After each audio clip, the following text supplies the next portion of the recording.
Okay, so today we are starting up with the paper of mechanics, paper 4, and the variant is 2, A levels 9709, October, November 2024. Paper time is 1 hour 50 minutes, 15 minutes, and total marks for this paper is 50 marks. Let's start with question number 1. In question number 1, there's a whole scenario that's given and the graph is given to you. Or the velocity of the particle moving in a straight line at time t seconds after leaving a fixed point O is v meter per second. The diagram shows the velocity time graph, which models the motion of the particle from t equal to 0 to t equals to t, capital T. The graph consists of 4 straight line segments. The particle accelerates from the rest to a speed of v meter. Obviously, जब speed increase हो रही होती है, it means it is accelerating. It is accelerated to v meter per second over a period of 4 seconds. Then decelerate at 5/3 meter per second square. यहां पर deceleration कर रहा है. Obviously, यहां पर gradient कह लो या deceleration कह लो, that is 5/3 meter per second square. अगर मैं acceleration बोलूंगा तो नेगेटिव साइन लगाऊंगा, वरना तो deceleration बोल रहा हूं इसलिए 5/3 meter per second square. To instantaneous rest over a period of 6 seconds. तो देखो 6 seconds में it is reaching to rest position and it is at an instantaneous rest. This point is a instantaneous rest. The particle then travels back to O, reaching the maximum speed of 3 meter per second. जब आप पीछे की तरफ जा रहे होते हो, back to the position, तो always below the axis graph बन रहा होता है. And reaching a maximum speed of 3 meter per second before coming to rest at time t equals to t. तो यहां पर मैक्सिमम स्पीड आ रही है -3 मीटर पर second before reaching to rest. Find the value of v. V is the position over here, और यहां पर आपके पास v is the velocity at 4 seconds. तो let's just find out this v value. देखो v value मालूम करने के लिए I'm not going to use this line because इसका gradient मुझे पता नहीं है, इसका acceleration मुझे पता नहीं है. But we know the gradient over here, which is -5/3 here. And I know this point, this is 4 comma v. I know this point, this is 10 comma 0. So gradient over here 0 minus v upon 10 minus 4. And that is equals to -5/3. I'm going to equate this. Minus से minus cancel हो जाएगा. 10 minus 4 is 6.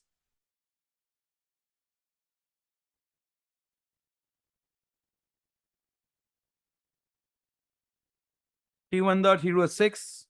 So v value I'm getting is 10 meter per second.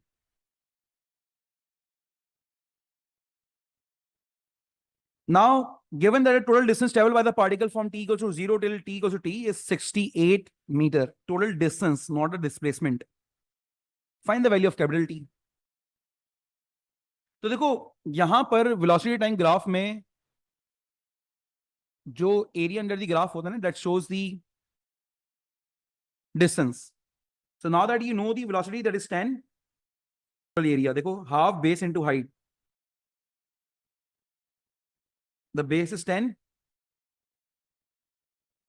height is 4, height is 10. तो बेटा इसका area आ जाएगा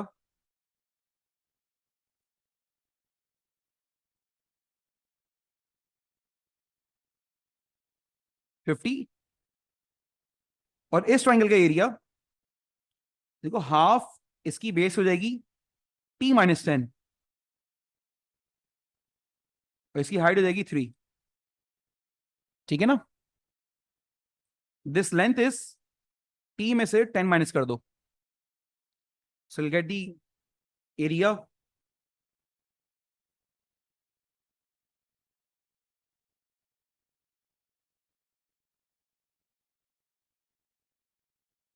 If you add both of these areas,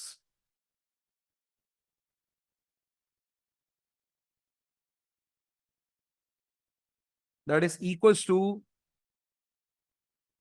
68. So 3 by 2, 68 minus 50, 18 multiplied by 2 divided by 3. Value of t is 22.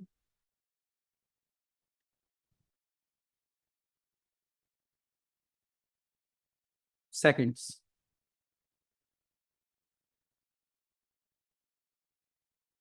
Question number 2, it says a block of mass 20 kg is held at rest on the top of the plane inclined at 30 degrees to the horizontal. So there's a block of mass 20 kg is placed on the inclined surface of 30-degree angle. The block is projected with a speed of 5 meters per second down to the greatest line of slope, down to the greatest line of slope of the plane. There is a resistance force acting on the block. As the block moves 2 meters down the plane from its point of projection, the work done against the resistance force is 50 joules. The work done against the resistance is 50 joules. Now see, they have given us, and they're asking us find the speed of the block when it has moved 2 meters down the plane. So when this block has moved 2 meters down the plane, what is the speed over here? So work done, what they have told us is 50 joules.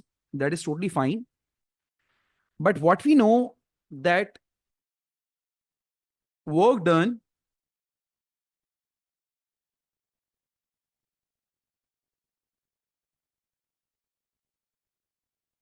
is equals to,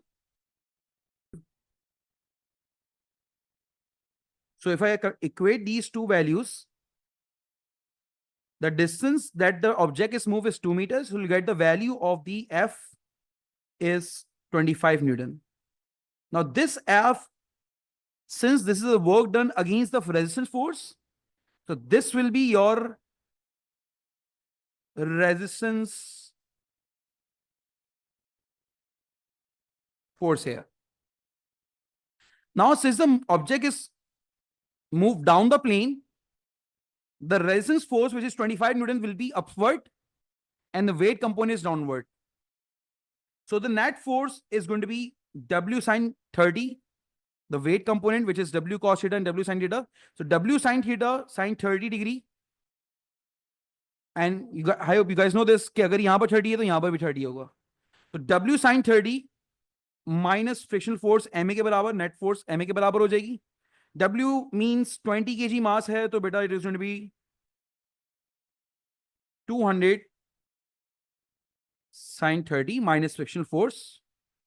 Mass is 20. We get the acceleration. So from here, I'll get the acceleration, which is 3.75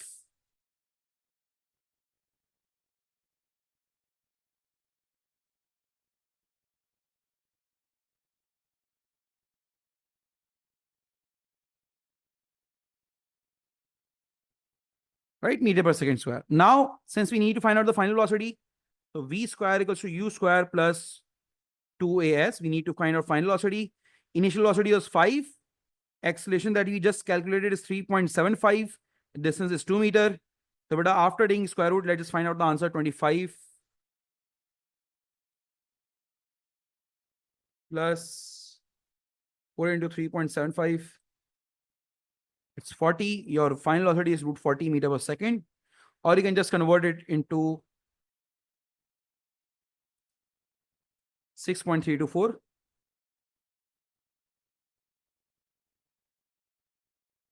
meter per second. Okay. A cyclist is riding along a straight horizontal load. The total mass of the cyclist and his bicycle is 90 kg.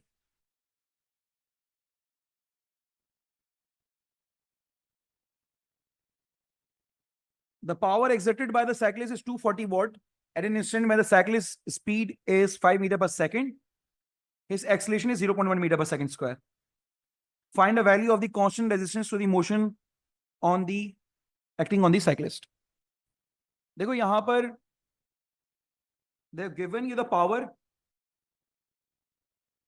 which is 2 40 watt. Now thing is power is also equals to force into velocity, pulling force into velocity. दोनों का मास मिला के 90 kg है, पास आ जाएगी 250 watt force into velocity. Cyclic speed कितनी है 5 metre पर second. तो बेटा यहां से पुलिंग फोर्स आ जाएगी 250 divide bye 5.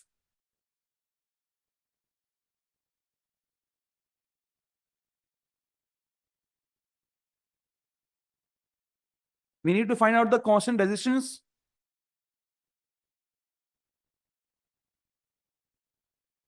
to the motion acting on the cyclist.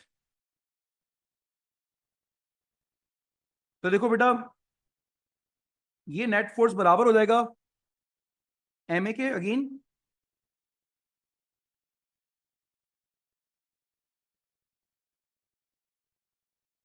तो नेट फोर्स में देखो ये पुलिंग फोर्स है माइनस रेजिस्टेंस फोर्स. एम हो जाएगा हमारे पास 90, एक्सेलरेशन है 0.1. ये 50 हमें पता है. 90 इंटू 0.1, तो 50 माइनस 90 इंटू 0.1, इट इज 41. तो रेजिस्टेंस फोर्स आ गया बेटा हमारे पास 41 न्यूटन.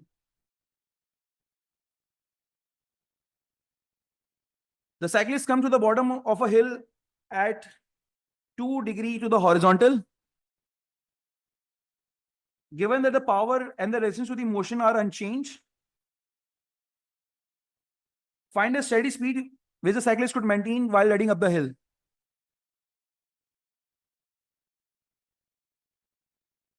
तो देखो यहां पर this is the hill, inclined at angle of 2 degrees. The cyclist is riding up the hill. So what is the steady speed? हमें स्पीड मालूम करनी है. देखो साइक्लिस्ट लेट्स से ये इसका वेट हो गया.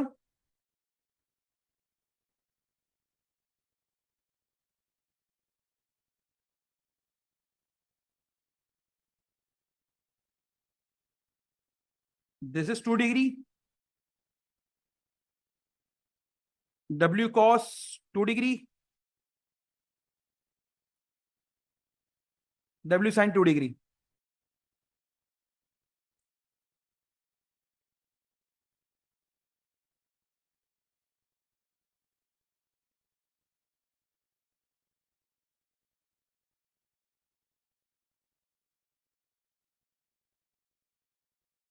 अब देखो since you are riding upward,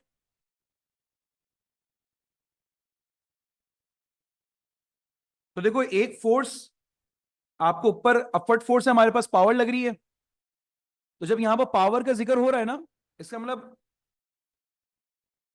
आपके पास there is a force acting upward, resistance downward जाएगा.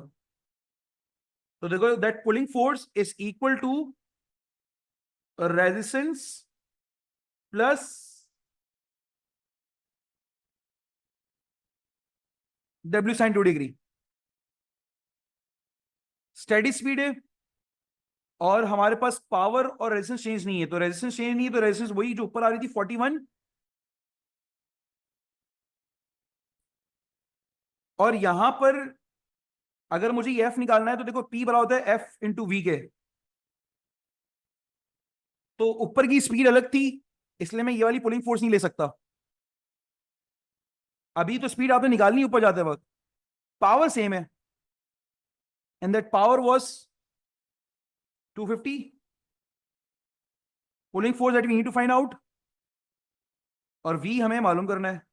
तो अगर मैं 250 अपॉन V कर लूं पुलिंग फोर्स को, जैसे मैंने पुलिंग फोर्स 250 अपॉन V कर दिया, W sin 2, W वेट हमारे पास अगेन 90 kg मास है.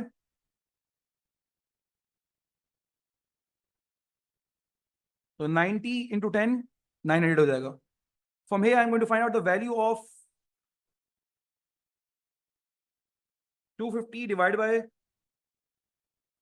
41 plus 900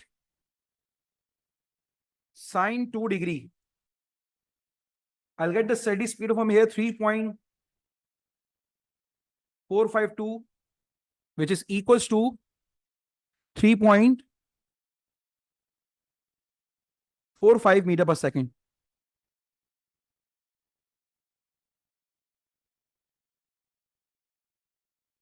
Now in question number 4, it says the diagram shows two particles A and B of mass 0.2 and 0.1 kg respectively. The particles are suspended below horizontal ceiling by two strings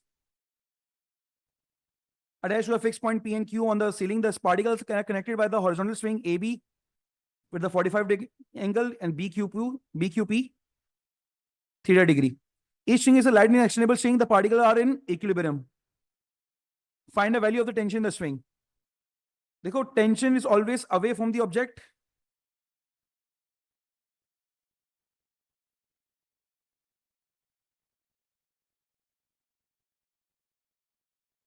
And if we make a right angle triangle here, तो tension के components आ जाएंगे यहां पर. That component will be T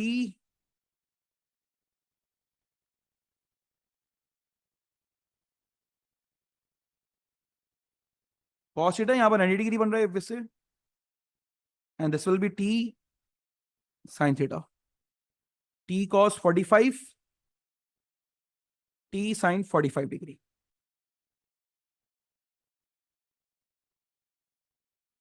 ठीक है. Now thing is, ये weight downward होगा इनका, दैट इज 1 न्यूटन. 0.1 मिला है 10, और इसका वेट हो जाएगा बेटा downward, that is 2 newton. Now since they are in equilibrium condition, तो देखो we need to find out. अब देखो यहां पर एक डिफरेंट बात है. वो बात क्या है? बाय टू स्ट्रिंग्स लिखा हुआ है यहां पर. अब ये सिंगल स्ट्रिंग नहीं है, तो इसका मतलब यहां पर टेंशन अलग होगी और यहां पर टेंशन अलग हो जाएगी. ठीक है.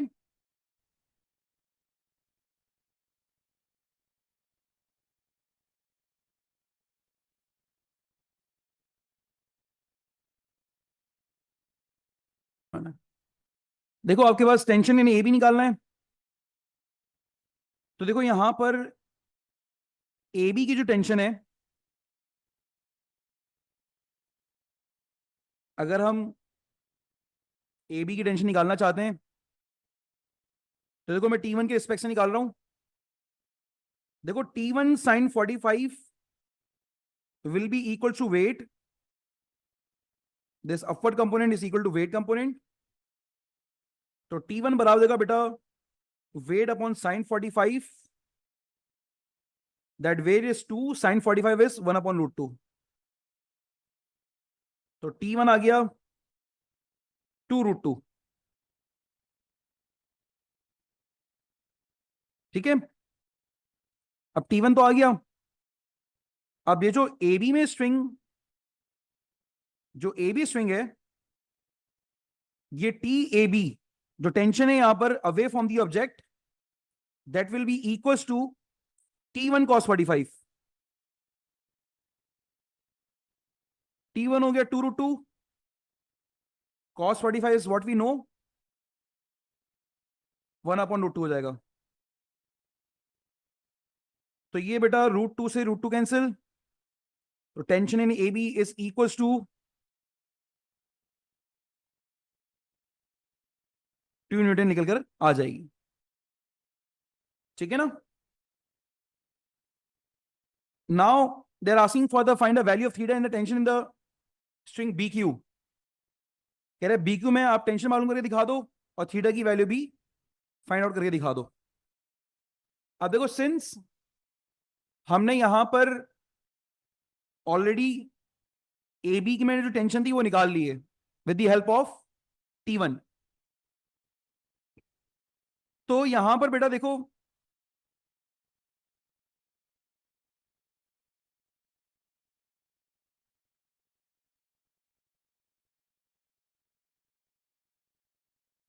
T2 cos theta will be equals to tension in AB as well.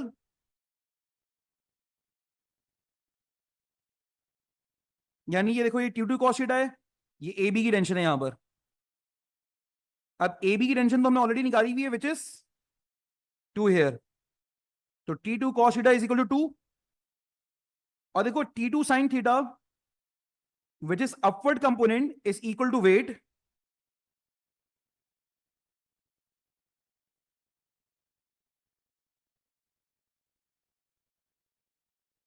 तो बेटा वेट हमारे पास यहां पर कितना है 1 न्यूटन.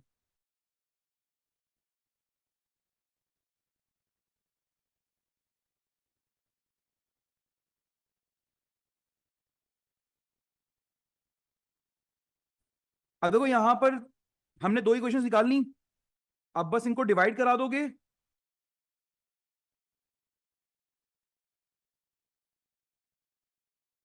तो देखो साइन ओवर कॉस टेन हो जाएगा, T2 से T2 cancel, tan theta is equal to 1/2. ठीक है, तो tan inverse is 1/2 is 26.56. Correct to one decimal place 26.6. Theta आ जाएगा, तो sine T2 sine theta is equal to 1 over sine theta कर लीजिएगा, 1 डिवाइड बाय साइन. कैलकुलेटर में ऐसा आंसर प्रेस कर देगा,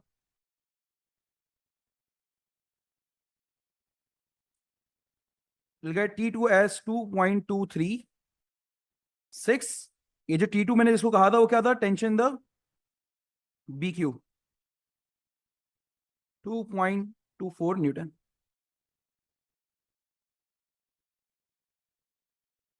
ठीक है, next question, question number 5.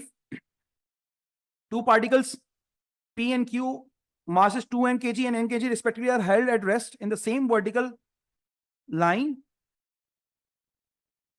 The height of P and Q above horizontal ground are 1 meter and 2 meter respectively.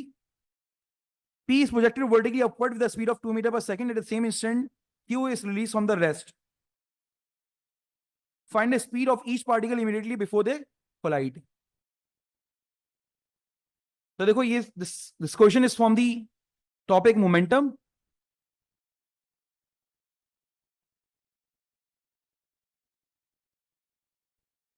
अब देखो यहां पर these are the two particles P and Q at a distance 1 meter and 2 meter from the ground. P की initial speed है 2 metre पर second और Q की initial speed है 0 from the rest, release from the rest है Q. तो देखो जब इनको रिलीज किया गया प्रोजेक्टेड वर्टिकली अपवर्ड, तो देखो ये आपस में टकराए और find the speed of each particle before the collide. कह रहा है हमें स्पीड निकालनी है बिफोर द कोलाइड. अच्छा देखो ये टकराए इस तरह कि ऑब्वियसली ये जो Q है ना, ये particle release from the rest, इसको वर्टिकली अपवर्ड नहीं कर रहा है, सिर्फ P को ऊपर की तरफ फेंका गया है. तो दिस पार्टिकल ओवर हियर, क्या पता ये यहां पर आया हो और यहां पर जाकर फिर ये नीचे आ रहा हो और फिर ये कहीं डिसेक्ट कर रहे हो. तो ये देखिएगा बेटा ये आपस में, ये तो यहां पर है और ये पार्टिकल यहां से देखो यहां पर जाकर ये टकराया. ये पार्टिकल तो रेस्ट से छोड़ा गया था ना, इसको तो कोई स्पीड नहीं दी थी Q पार्टिकल को. Q particle is release from the rest, तो यहां पर था हॉरिजॉन्टल ग्राउंड से कितने डिस्टेंस पर, 2 मीटर पर.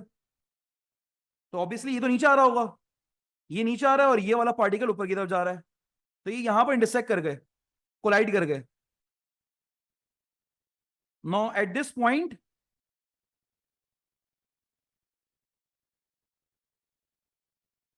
वो कह रहा है इसकी स्पीड क्या इन पार्टिकल्स की। तो देखो मसला कुछ ये है कि आप इस कंसेप्ट को देखो कि मैं अगर क्यू पार्टिकल की बात करूं, पी पार्टिकल की बात करूं, तो उसने कितना डिस्टेंस अपवर्ड ट्रेवल करा होगा। तो देखो वो होगा S plus two U T plus half A D square. U की वैल्यू वॉज 2 मीटर पर सेकेंड, टाइम हमें पता नहीं कितना टाइम लिया, 1/2। A is the gravitational acceleration which is going to be -9.8, क्योंकि अपवर्ड प्रोजेक्ट कर रहा है। तो डिस्टेंस ऑफ पी कितना हो जाएगा, -4 पॉइंट,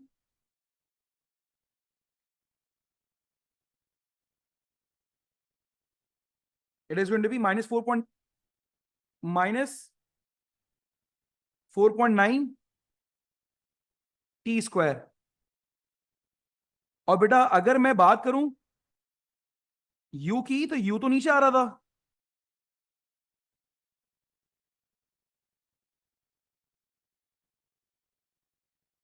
क्यू ऑब्जेक्ट तो नीचे आ रहा था। तो क्योंकि ये नीचे आ रहा था, इस पर देखो अभी मैं फॉर्मुला अप्लाई कर रहा हूं, हाफ ए डी स्क्वायर।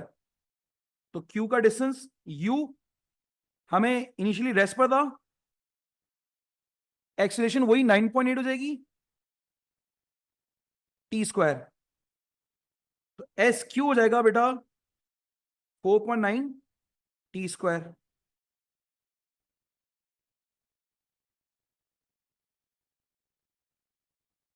अभी जो मुझे निकालना है, स्पीड निकालनी है, तो स्पीड निकालने के लिए बेटा मुझे टाइम चाहिए होगा, कितने टाइम पर जाकर ये आपस में इंटरसेक्ट करें।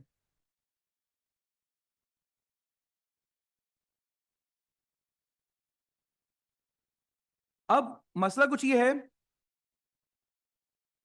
कि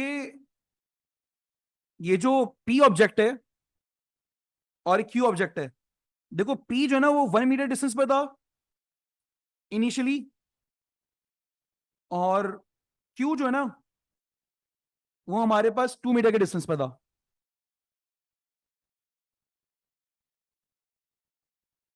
अब यहां पर पी और क्यू के दरमियान डिस्टेंस कितना है, पी और क्यू के दरमियान जो डिस्टेंस है दैट इज 1 मीटर। अगर मैं यहां पर, तो देखो दोनों का कंबाइंड डिस्टेंस बराबर होगा S P plus S Q, यानी दोनों पार्टिकल्स का कंबाइंड डिस्टेंस। ये पार्टिकल ऊपर जा रहा है, ये पार्टिकल नीचे आ रहा है, तो इनका कंबाइंड डिस्टेंस, ये जो 1 मीटर डिस्टेंस होगा ना इनके दरमियान का, ये इसके बराबर होगा।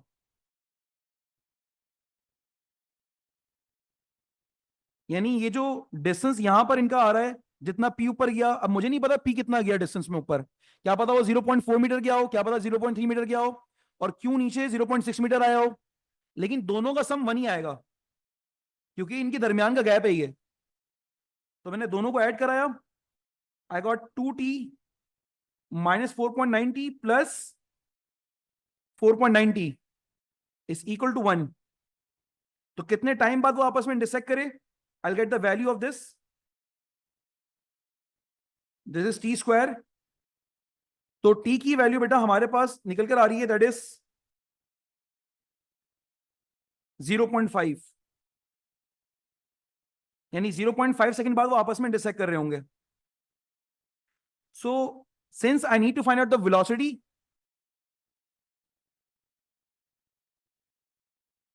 ऑफ द पी पार्टिकल, तो u plus V square equals to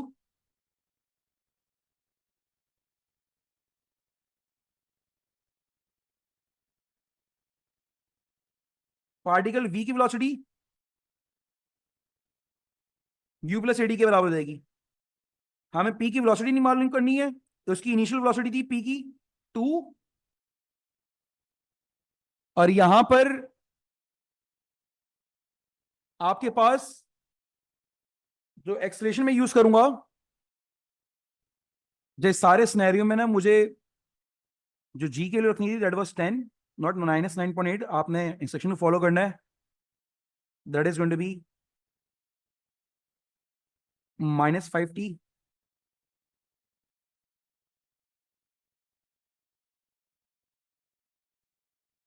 ये हो जाएगा बेटा 5.9, ये 5t हो जाएगा। अगेन टी तो आपके पास ये आएगा क्योंकि एट दी एंड वो कैंसिल हो रहा है आपके पास।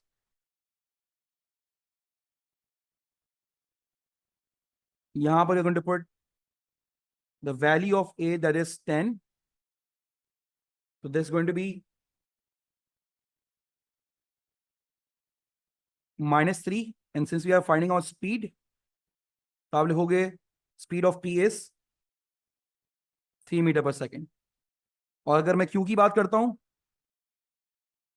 तो वो भी u प्लस 80 होगा, लेकिन q की इनिशियल वेलोसिटी कितनी थी? 0। a हम लोग 10 रखेंगे, टाइम इज 1/2। तो यहां पर इसकी वेलोसिटी तो हमारे पास क्या आ रही है q की? 5 मीटर पर सेकेंड। तो स्पीड भी यही रहेगी। उसने स्पीड बोला हुआ है तो बेटा स्पेसिफिकली इसको आपने नेगेटिव में नहीं लिखना, पॉजिटिव में लिखना है दोनों वैल्यूज को। Now it is given that immediately after the collision, the downward speed of q is 3.5 meter per second. Find the speed of p at the instant that it reaches the ground.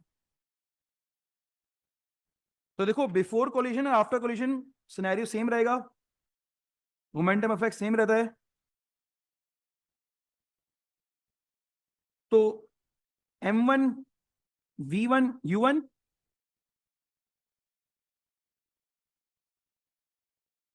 m2 u2 is equal to m1 v1 m2 v2। After collision, before collision बेटा दोनों के masses क्या थे? एक का था p का था 2m और q का था m। u1 की स्पीड हमने निकाली थी 3 मीटर पर सेकेंड,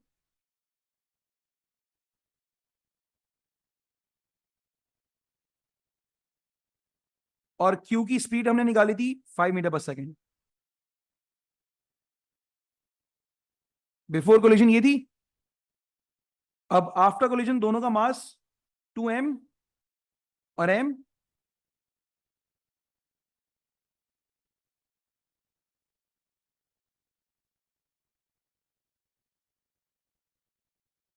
आफ्टर कोलिजन q की स्पीड है 3.5 मीटर पर सेकेंड, इसने दी हुई है, और v1 की स्पीड हमें नहीं पता, क्योंकि find a speed at p that it reaches the ground. अभी मुझे इसकी स्पीड नहीं पता, तो देखो मैं करूंगा क्या,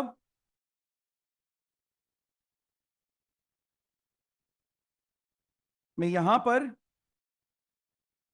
6m + 5m,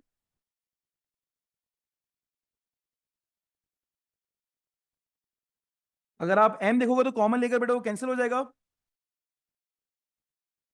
2v1 + 3.5 हुआ, और 11 - 3.5 डिवाइड बाय 2, ये 3.75 इसकी स्पीड आ गई आफ्टर कोलिजन।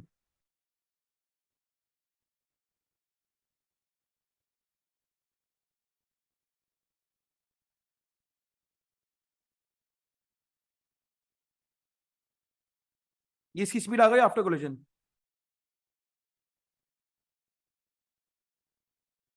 अब हमें तो वो स्पीड निकालनी है कि जिस स्पीड से वो ग्राउंड को रीच कर रहा है। ठीक है, अब मामला कुछ ये है कि आफ्टर कोलिजन देखा जाए तो देखो पी ऑब्जेक्ट नीचे आ रहा है,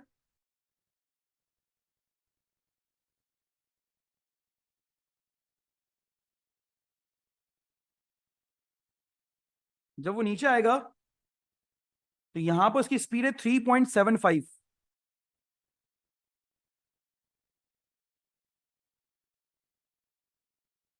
यहां पर स्पीड स्पीड मालूम करनी है हमें। अब ये टोटल डिस्टेंस कितना कवर कर रहा है ये मालूम कर लेते हैं। अब देखो आपने ऊपर डिस्टेंस मालूम करना है कि सबसे पहले ये जब कोलिजन हुआ था तो ये ऊपर गया था, पी ऊपर गया था, तो कितने टाइम पर बेटा वो इंटरसेक्ट करा था? टाइम 0.5 था, तो पी का डिस्टेंस था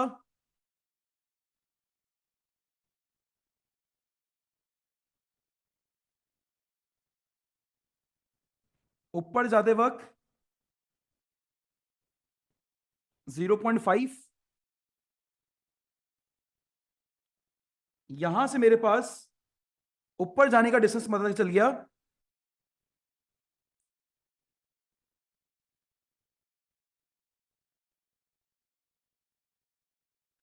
कि ऊपर उसने कितना डिस्टेंस ट्रेवल करा, दैट इज -1/4 आ रहा है यहां पर। लेकिन जब डिस्टेंस की बात करेंगे तो कितना हो जाएगा? 0.25।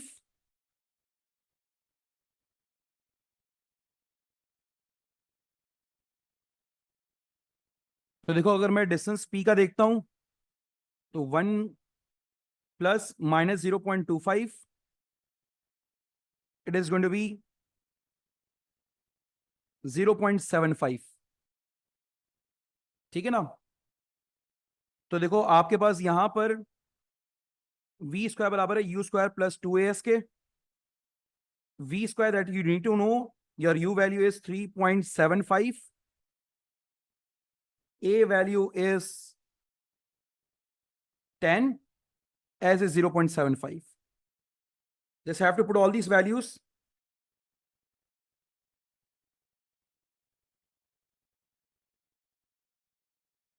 Take the square root. 5.39 is going to be your answer. 390, or you can say 5.39. अब देखो बस यहां पर एक और कंसेप्ट से बात समझनी है। डिस्टेंस हमारे पास 0.75 कैसे आया? देखो if you put t equals to 0.5 here,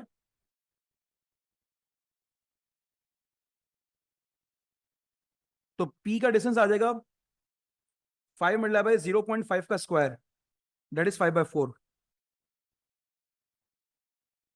ठीक है ना? तो ये फिर डिस्टेंस कितना है जहां पर ये स्ट्राइक कर रहे हैं? तो 2 - 5/4 करोगे, you will get the height. ये आप क्यू के रिस्पेक्ट से भी ला सकते हो, with respect to Q, which is 2 - 5/4, which is 3/4 metre. ठीक है? इससे a particle p travel in a straight line starting from the point O with velocity 6 meter per second. The acceleration of the p at time t second after leaving O is a meter per second. They have given you the acceleration function with respect to time over here from 0 till 1 until from greater than 1. Find the velocity of p at t equals to 1. Acha beta, we have this acceleration function. We are going to integrate it to get the velocity. Backward jana hai to get the velocity here. So देखो बेटा,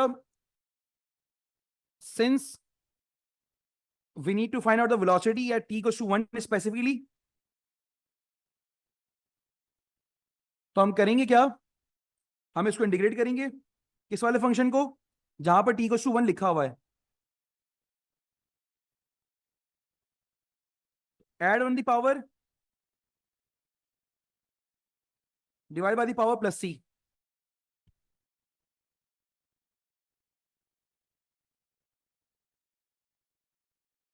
t की power 3/2 divide by 3/2।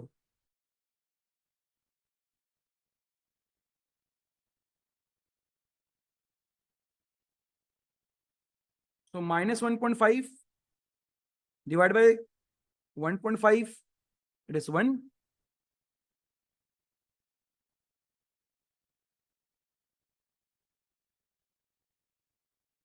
ये velocity का function आ गया। आप देखो उसने बोला हुआ है पॉइंट ओ पर, यानी इनिशियली हमारे पास वेलोसिटी कितनी है 6 मीटर पर सेकेंड। तो अगर मैं टाइम 0 रखता हूं, I get the velocity 6 metre पर सेकेंड। तो सी की वैल्यू बेटा यहां से कितनी आ रही है 6। तो my velocity function is minus T की power 3/2 plus 6। I am going to put the value t equals to 1 here. यहां से I get the velocity which is 5 metre पर second. Then in part B it says, given that there is no change in the velocity of p when t equals to 1, find the expression for the velocity for p greater than t greater than 1 here. तो देखो यहां पर greater than 1 के लिए we got the function 1.5 t power 1/2. This is the function that we can use for greater than t equals to 1.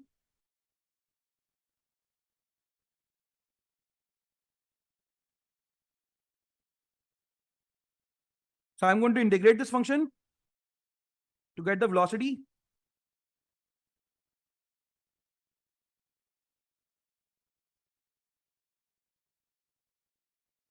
With respect to time, so 1.5 t की power 1/2 plus 1, 3/2. This is 3/2. Add 1 the power divided by the power minus 1/2 plus 1 is 1/2 plus c. So you get t की power 3/2, 6 t की power 1/2 as the velocity function when t is greater than 1.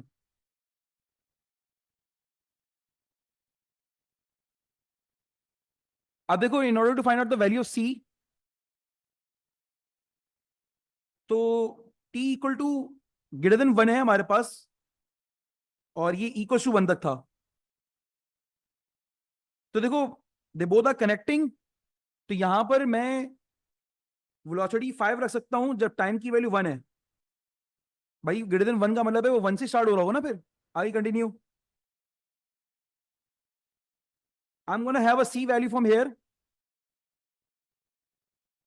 which is 10. So I'll get the expression for velocity function which is t की power 3/2 minus 6 power 1/2 plus 10. This is going to be your answer then. Given that velocity of p is positive for t is less than equal to 4, find the total distance traveled between 0 till 4. तो देखो आपने velocity function from 0 till 1 is this one.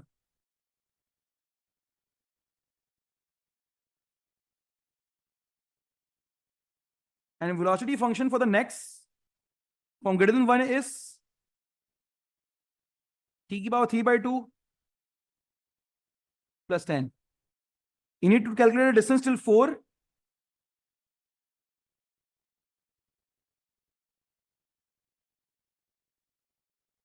From 0 till 4.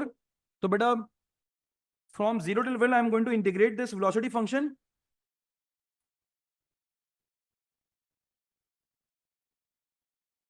to get the distance. अगर आप velocity को integrate करोगे 0 till 1, और यहां पर velocity को बेटा आप इंटीग्रेट करोगे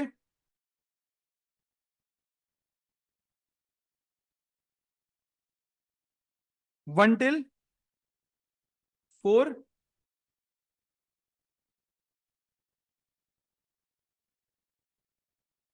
ठीक है।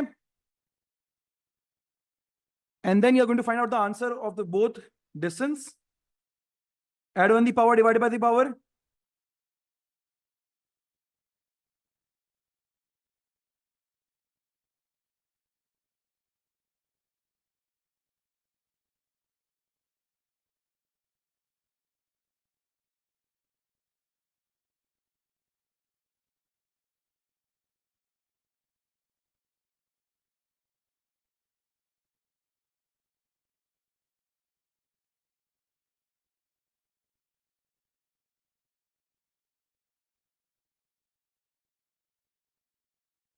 यहां से will get the answer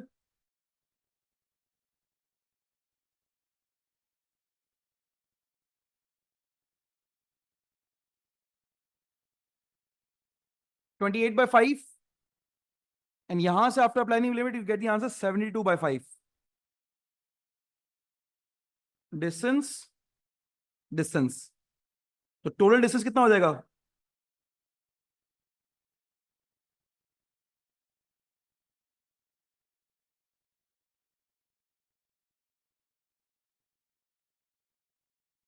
that is 20 metre. ठीक है, now moving on to question number 7।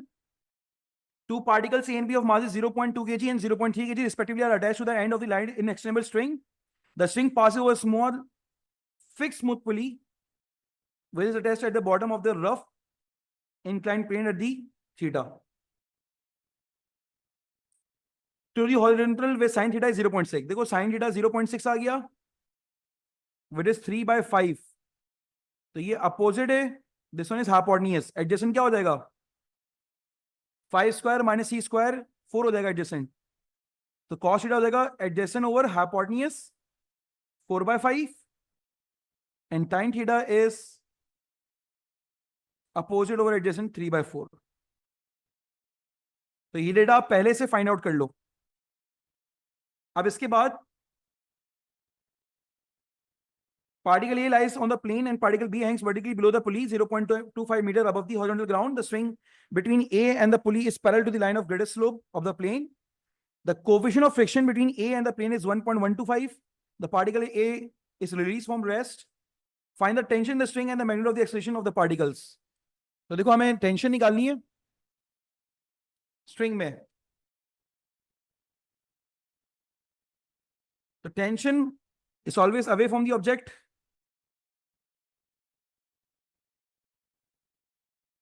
ठीक है, और कोफिशिएंट ऑफ फ्रिक्शन यहां पर दिया हुआ है, this is 1.125. So mu value is 1.125. Mu is also frictional force divided by R. R into mu is also frictional force. तो ये भी आपने दिमाग में थोड़ा सा, F is equals to 1.125 into R. ये फ्रिक्शन फोर्स आपके पास आ गई। अब इसमें R चाहिए। अब देखो यहां पर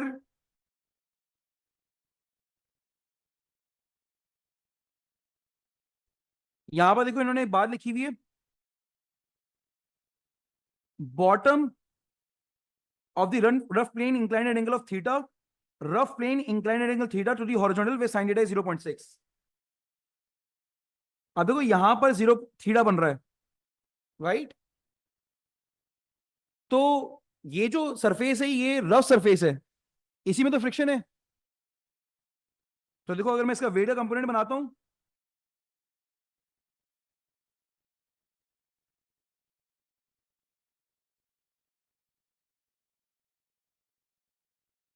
तो देखो ये W, ये एंगल भी थीटा होगा, तो this is going to be W cos theta and this W sin theta. तो देखो ये हमारे पास R की वैल्यू आ गई। So R over here is equals to W cos theta. Weight हो जाएगा 0.2 इंटू 10, 2 हो जाएगा। cos theta is already that we got 4/5।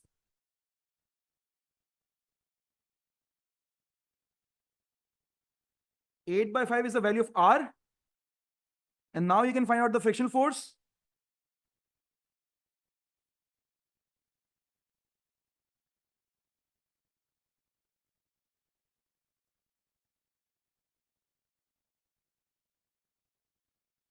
R value is 8/5.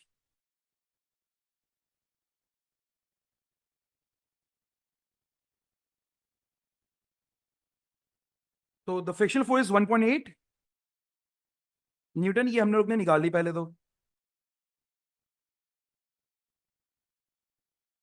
Basically तो टेंशन चाहिए। तो देखो बेटा टेंशन किस तरह निकलेगा, टेंशन का कंपोनेंट, टेंशन हम किस तरह फाइंड आउट करेंगे? देखो ऑब्जेक्ट नीचे की तरफ आ रहा है, फ्रिक्शन लेफ्ट साइड होगी, तो नेट फोर्स बराबर किसके होगा? Tension plus W sine theta minus F बराबर होगा एम ए के। तो tension plus W sine theta minus friction force M A के बराबर हो गया। Tension that we need to find out, weight is 2, sine theta that we know is 3/5. Frictional force we already calculated 1.8, mass 0.2.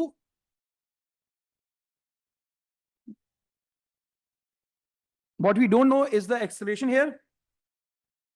तो यहां से simplify कर लेता हूं पहले मैं इसको।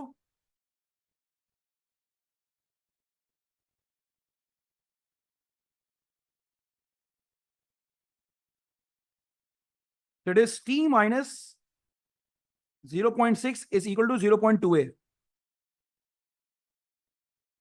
ठीक है ना? एक इक्वेशन तो हमारे पास ये निकल कर आ गई। Now for the second equation,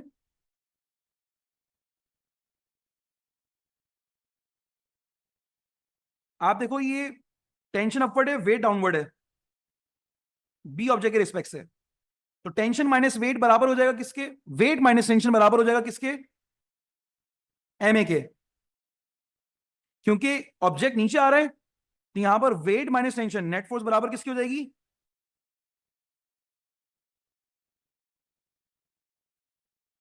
M A के, यानी वेट माइनस टेंशन बराबर होगा एम ए के। इधर वेट से मुराद ऑब्जेक्ट बी का वेट मास 0.3 है, वेट हो जाएगा 3 हो जाएगा। 3 माइनस टी बराबर हो जाएगा 0.3 इंटू ए के। Now we got two equations here. अब इन दोनों को साइमल्टेनियसली सॉल्व करूंगा, I will get the value of T.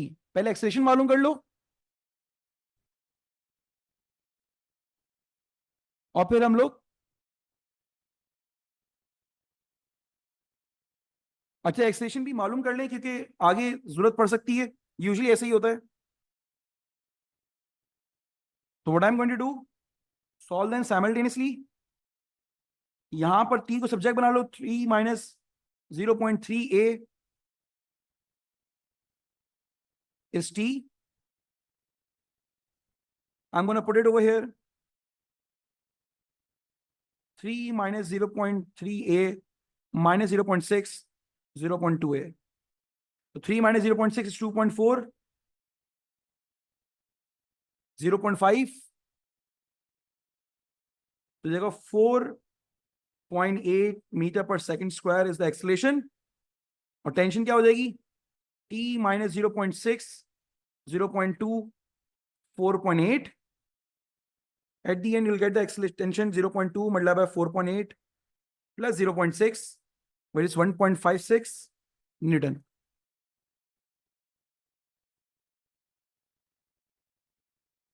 Next, B part. When B reaches the ground, it comes to rest. Find a total distance that A travels down the plane from it when it is released until it comes to rest. You may assume that A does not reach the pulley.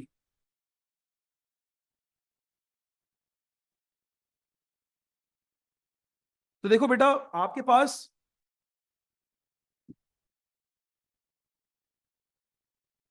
जब B ground को reach करेगा, the total distance that A travel down the plane when it is released until it's come to rest. तो देखो ये object नीचे की तरफ आ रहा है, this object is coming downward.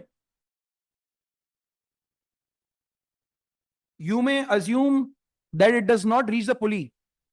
इसने बात बोली हुई है। तो देखो उतना तो ये नीचे आएगा जितना ये डिस्टेंस बी नीचे कवर करेगा, जितना बी नीचे डिस्टेंस कवर करेगा, यानी इसने 0.25 तो डिस्टेंस कवर करेगा ये। फिर उसके आगे कितना डिस्टेंस ट्रेवल करेगा ताकि ये रेस्ट पोजीशन पर आ जाए? तो 0.25 डिस्टेंस तो हमारे पास ऑलरेडी है, दैट इज फिक्स्ड। ये तो रहेगा। उसके आगे कितना डिस्टेंस ट्रेवल करा?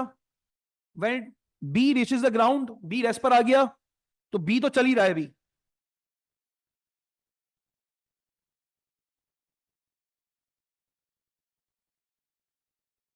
तो देखो हम सबसे पहले बी की स्पीड निकाल रहे हैं जिस पर वो ग्राउंड पे रीच करा है। V square equal to you square plus 2as। उसकी ग्राउंड पे पहुंचने की जो वेलोसिटी है वो क्या है? जीरो इनिशियल स्पीड थी। ए विच वॉज 4.8 हमने पहले कैलकुलेट कर लिया था। Distance that B travel is 0.25 metre. इधर से बी की वेलोसिटी आ जाएगी। क्यों निकाल रहे हैं बी की वेलोसिटी?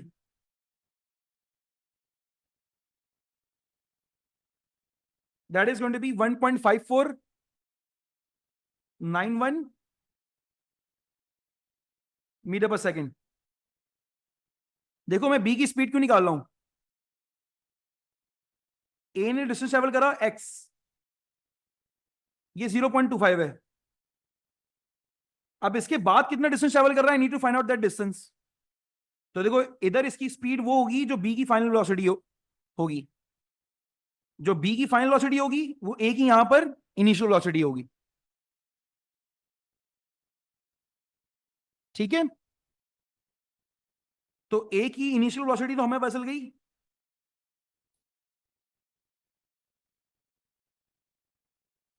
अब यहां पर उसने आगे और मजीद कितना डिस्टेंस ट्रेवल करा हमें वो मालूम करना है। ये बनती है स्लैक कंडीशन। यहां पर ये इसकी इनिशियल वेलोसिटी पार्टिकल की, और ये फाइनल वेलोसिटी जीरो हो जाएगी। इनिशियल वेलोसिटी तो अभी हमने निकाली है, दैट वाज 1.549 मीटर पर सेकेंड। ये इसकी इनिशियल वेलोसिटी है, ये इसकी फाइनल वेलोसिटी है। अब ये डिस्टेंस कितना ट्रेवल कर रहा है हमें ये मालूम करना है। और इधर एक्सेलरेशन कितनी है ये हमें पता नहीं है।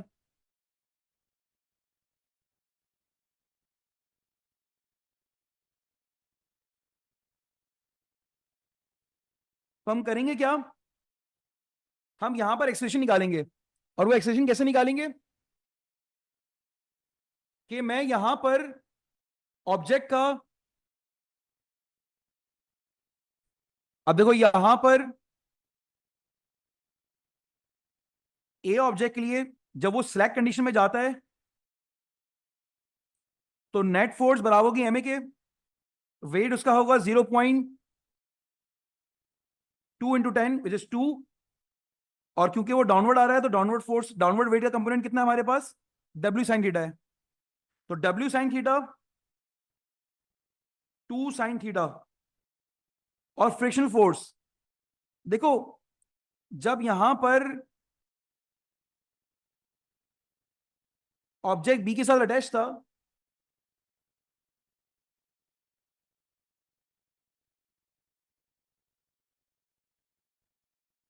तो देखो हमारे पास फ्रिक्शन फोर्स कितनी है?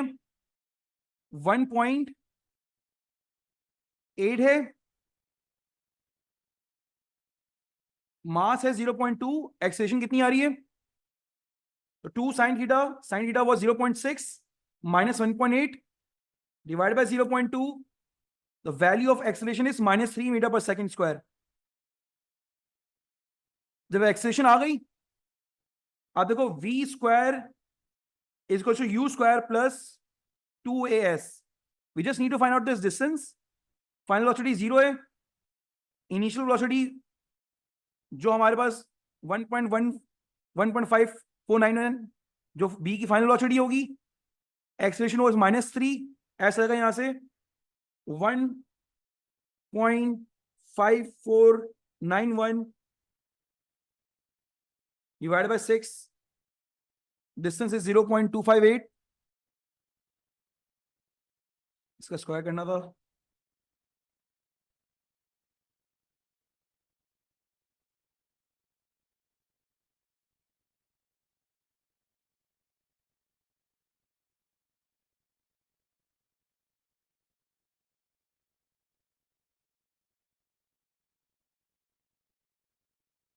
You'll get the distance which is 0.3999। तो बेटा टोटल डिस्टेंस कितना हो जाएगा ए का? 0.25 प्लस 0.3999,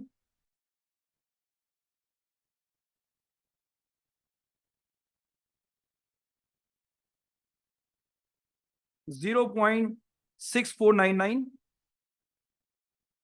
3 फिगर में 0.650 मीटर।